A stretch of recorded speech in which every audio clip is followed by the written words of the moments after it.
How you doing? This is Brother T. If you want to support the channel, we have t-shirts and other merch right there in the description. Just hit the link.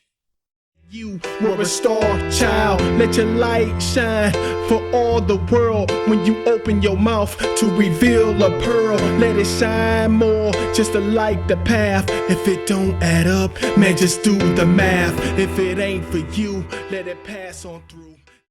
How you doing? This is Terry Wilson, aka your boy Brotha T, here with another one. So we call this channel T's Life Tree, and on this channel we like to give you little pine cones of wisdom.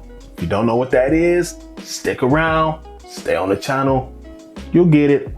Now I need you to do me a favor before we get started. I need you to hit that like button.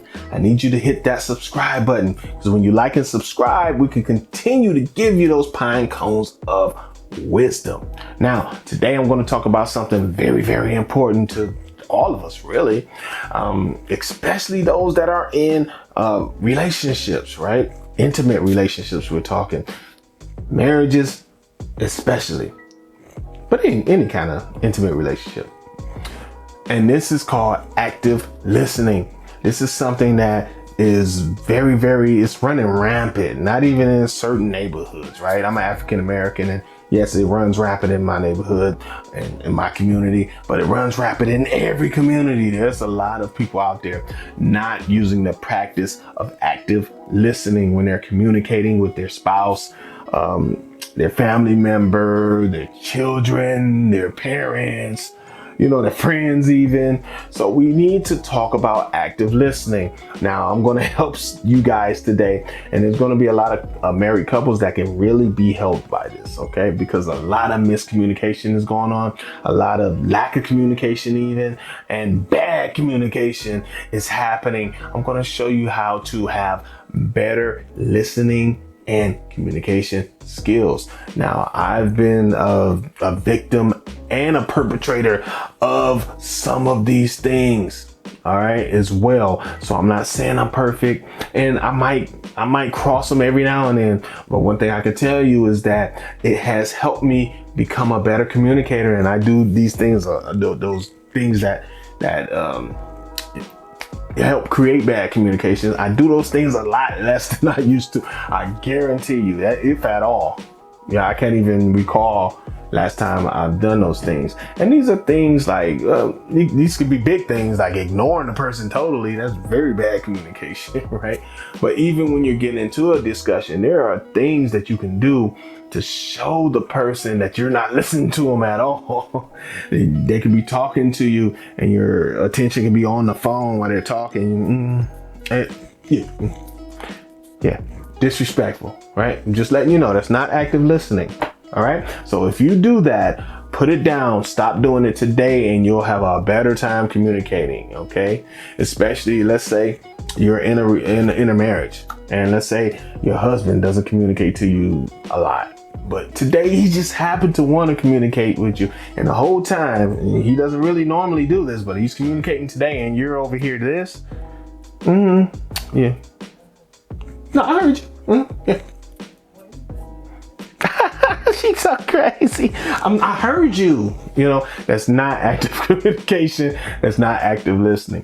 When you're involved in active listening, you want to look that person in the eye while they're talking. This shows them respect, all right? And this shows them that you are very much connected to what they're saying, all right? That you want to hear what they're saying, that you're valuing what they are saying. You don't necessarily have to agree, but it just tells them that you're listening, that you care. And this is to a lot of the guys as well, because you could be watching the football game or you could be playing video games. Now, if it's a certain game on and you really want to concentrate on the game, then you might have to say, hey, babe, I love you, and I really want to talk to you. However, if it's not of super importance, I would love for you to let me look at the rest of the game, or at least to have time. If you let me do that, I promise you my undivided attention, and nobody's going to exist but you on this earth for as long as you want. I I just showed you how to be an active listener.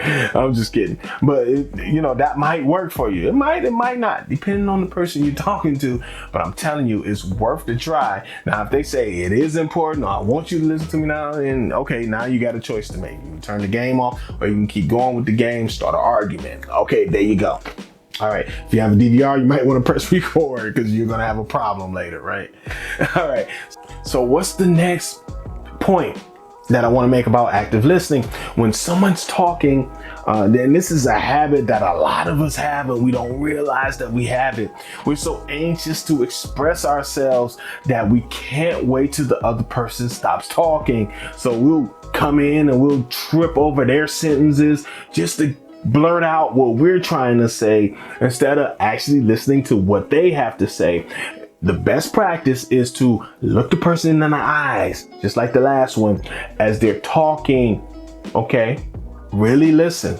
Really listen to what they're saying. When they are finished making a point, then you can make your point, counterpoint, what have you. That's a better way to communicate. Now, this might be a disagreement still, so things are not going to be great in a disagreement no matter what, but this is a better way to communicate. And if you have that style, you'll notice better communication with people. If you have the style of they'll get on something, and if you disagree, you jump right in and you talk over them, you'll notice that a lot more of those conversations end in arguments and bigger disagreements and blow-ups.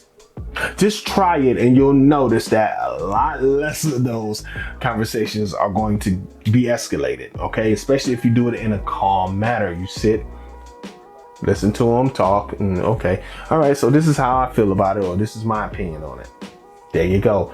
Active listening 101 from your man, Brotha T. Let's go to the next one. All right, so next I want you to really try to understand where a person is coming from, even if you disagree. Now, this is a principle that I put into practice years ago. Even if you disagree, even if I totally 100% disagree with your premise or your overall way you're looking at the situation, I still try to look at it from your perspective. All right. Life is about perspective. When you're agreeing or disagreeing, it's about perspective. Why do you think that way? If I put myself in your shoes, would I think that way? And if so, then maybe I can have a little more compassion about you having that point of view. At the same time, I want you to respect where I'm coming from. So try to understand my point, whether you agree or disagree with me. Now, as you know, if you've been watching Brotha T, you know I have a lot of things that I'm opinionated about. So I have a tendency to piss people off sometimes just because I have these strong opinions. If I end up doing that, that does not mean I'm disregarding your opinion. I really want to know what you feel, what you think. I'm really into people. All right. But we don't always have to agree. I will actively listen to you, though. I've learned over the years as well that it's great if you can try to have a more fluid approach to a disagreement. What do I mean by fluid approach? I like the way I did that, fluid. Now, when you have a more fluid approach to a conversation, this means that you can take a stance, okay? But you have to be open to the chance that you could be wrong. You get me? Or they might make a point that is a great point. You have to be open to accept some of those points. All right, that's a part of active listening. Now, you can still disagree with the overall premise. You can still disagree with points that they're making, but they might make one or two points that make sense.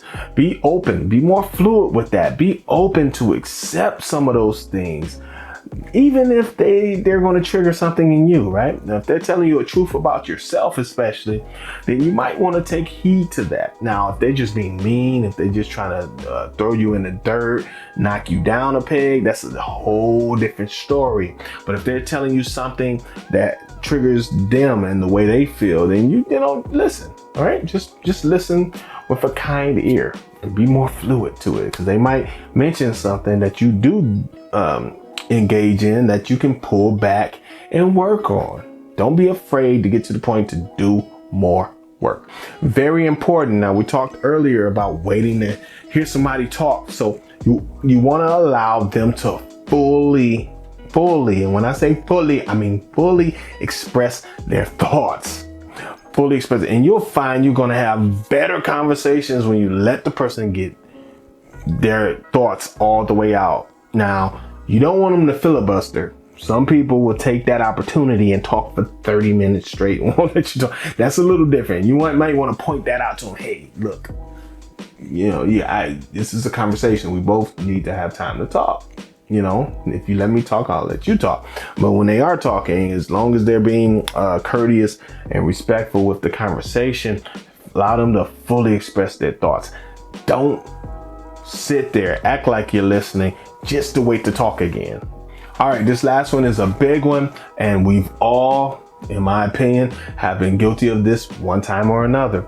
Now, when a person makes a point, good or bad, whether you agree or disagree, try to stay away from using the word but. Now, you're listening to your spouse, for instance, and your spouse goes off on, hey, this happens, that happened, it made me feel this way. Maybe doom, I need you to do less of this, and it makes me feel that way. Don't follow up as soon as they get done with, I understand what you're saying, but that kills a conversation and it kills your active listening skills. If you're looking them in their eyes and you're listening there, you're not just waiting to talk, you're letting them express their thoughts fully, right? You have a more fluid approach to the way you're coming about it, and you don't interrupt them. When it's your turn to speak, just make your point. Don't use the word but, because the word but negates everything they said. Okay, I heard everything you said. We can throw that out. Let me get you the real point. That's what you're doing. You don't realize you're doing it, and it doesn't sound like you're doing it. And it sounds like, no, I gave him props. That's why I said, I understand everything you said, but no. Once you get to the but word, you're negating everything they said. You're telling them they're wrong at that point. And if you disagree with me with that, think about the conversations you've had in the past where you used that word over and over again in a conversation. You heard what they had to say and you follow up with but. I understand what you're saying, but I hear what you're saying, but okay, there you go. But, don't use the word but. Now, this is your man, Brotha T. I hope some of these skills help you communicate. If you guys go to therapy, couples therapy, marriage counseling, you're going to hear sometimes the therapists talk about active listening. Where do you think I got it from, right? I just used it, twisted it, made it my own. This has been your man, Brotha T. I enjoy showing you guys this stuff, and I hope it's helping you in your everyday life. I hope it's helping you get to a higher vibration, a higher frequency, so you can live a better life. This has been T's Life Tree, and I'm out of here. I'll catch you on the next one. Peace.